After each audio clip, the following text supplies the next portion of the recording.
Buongiorno cari amici e benvenuti anche oggi nel canale vostro Marietto Veneziano. Oggi vi voglio parlare delle persone che hanno i doni o i poteri. Però prima di fare questo il vostro Marietto Veneziano vi vuole chiedere di iscrivervi al canale YouTube di The Guard del vostro Marietto Veneziano, di venirci a trovare nei nostri gloriosi gruppi di Facebook, e vi ricordo che i migliori iscritti del gruppo del mondo di Facebook li ha il The Guard Marietto Veneziano, di venire anche nel gruppo di Telegram Magici Arcieri Bertolini, dove ogni lunedì sera il The Guard Marietto Veneziano coadiuvati da Milas tengono un percorso esoterico gratuito. Siete tutti invitati e se venite vi mettiamo giù il tappeto rosso. Naturalmente i link sono sotto, quindi iscrizione. Se vi scappa anche un bel commento, il vostro Marietto è felice, perché così lo aiutate ad animare un po' il canale, e anche un super like è sempre ben gradito. Bene, parliamo un po' di questi personaggi che a un certo punto della loro vita cominciano a vedere che hanno dei doni o dei poteri. Io vi racconterò due casi molto particolari, uno che è successo a me e uno che è successo a un'altra persona. E inizierò con il mio caso particolare. Più o meno a 22-23 anni, mentre facevo il barista nella Casa dei Sogni, un giorno è arrivato il capitano degli Alpini di Torino e mi disse: guarda, adesso stasera ti voglio far provare una cosa. Perché io ero tutto curioso, e mentre lavoravo il capitano degli Alpini di Torino mi diede la possibilità di riuscire a sentire i pensieri delle altre persone. All'inizio, quando cominciai a percepire i pensieri delle altre persone, pensavo che anche loro riuscissero a sentire i miei, e quindi ero un po' vergognoso. Poi, quando capii che solo io riuscivo a sentire i loro, incominciai a ridere ed ero felice in certo senso di avere questo dono. Continuavo a sentire i loro pensieri e mi divertivo per i primi 5 minuti. A un certo punto cosa è successo? Continuavo a vedere e a capire che le persone avevano sempre tutti gli stessi pensieri, cioè nel senso che il 90% delle persone che venivano al bar praticamente pensavano all'unisono più o meno alle stesse identiche cose, ed erano pensieri squallidi. Beh, per stringerla al massimo, dopo 2 ore mi sembrava di impazzire, perché non riuscivo a sostenere questa bassezza, questa cosa molto triste, che queste persone praticamente erano dentro un loop infinito e continuavano a fare gli stessi pensieri. E dopo 2 ore ho chiesto in ginocchio al capitano degli Alpini di Torino di togliermi questa possibilità di sentire i pensieri. E poi ho guardato il capitano degli Alpini di Torino e gli ho detto: ma come fai a sentire, ad ascoltare tutta questa spazzatura per tutta la vita? Perché mi sono reso conto che non era, come si suol dire, una cosa normale riuscire ad avere la forza di sentire tutti i santi giorni, tutti i pensieri delle persone, e tutti così bassi, e la spazzatura a cielo aperto, no? E morale della favola, lui mi disse che era durissima, ma che lui ce la faceva.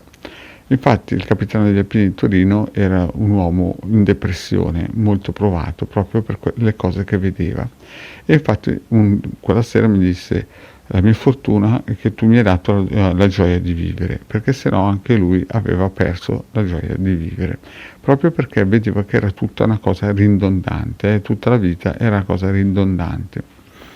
Poi un altro caso che vorrei raccontare è il caso di una persona che ho conosciuto. Era uno della Croazia, penso, che viveva in Germania e faceva come lavoro il grafico, praticamente vendeva volantini. E un giorno, conoscendolo tramite una persona che traduceva mentre parlavamo, mi disse che a 10 anni ha preso un antibiotico sbagliato, è morto e poi è tornato indietro. Cioè lui l'antibiotico l'ha preso a 4 anni, è morto per 2-3 minuti, poi a 10 anni ha incominciato a ricordare che era stato in paradiso o nell'altra parte del velo, e ha incominciato a sviluppare dei doni di veggenza.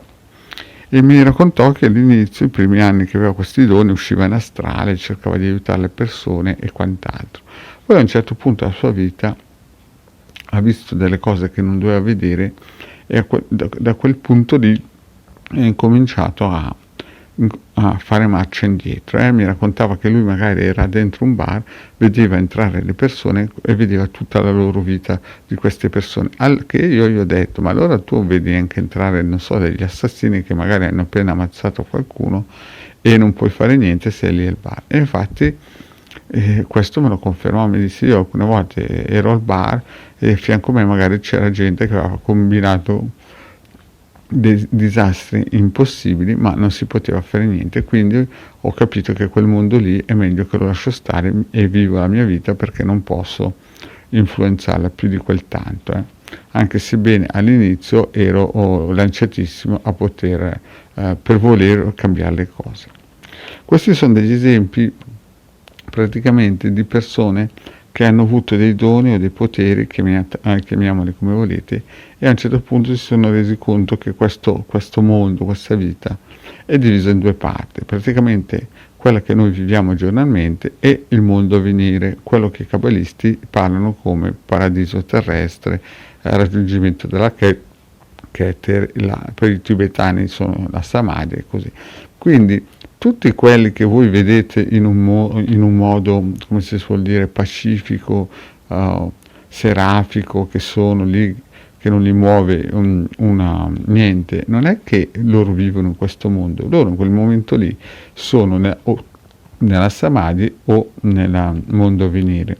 Quelli che i New Ageani chiamano quinta dimensione, che sembra che dovremmo fare un salto quantico, guardate che sbagliano, non è che si va a andare da un'altra parte, si starà sempre qui, solo che avremo questa possibilità di vivere o sempre di là, cioè fisicamente qui, ma con lo spirito dall'altra parte, o staremo qui. Io ho conosciuto anche un'altra persona che faceva le pulizie, no?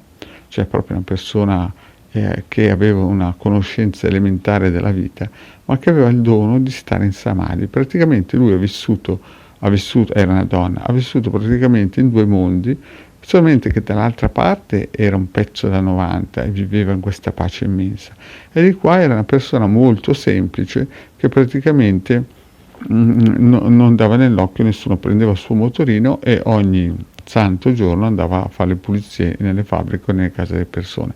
Eppure era una persona che quando ti toccava, se voleva, ti portava in Samadhi e vedevi e avevi un'estasi e una pace e avevi qualcosa che solamente gli illuminati o gli avatar potevano raggiungere. Lo stesso Osho era una persona gravemente malata e alla fine si è tolta da questo corpo per poter scappare da questa, come si dice, situazione.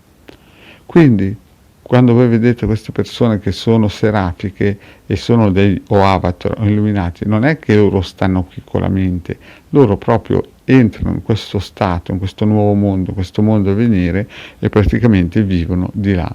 La differenza è questa. E quindi quando voi vedete ad esempio un paladino che era nervoso, è perché praticamente lui restava qua a combattere per cercare di far capire alle persone che esiste un altro mondo, ma l'altro mondo è qui e si chiama mondo a venire. Bene, cari amici, il vostro Marietto ha finito, vi ringrazio di avermi ascoltato e vi chiedo, se non avete ancora fatto, di iscrivervi al canale di Degar Marietto Veneziano.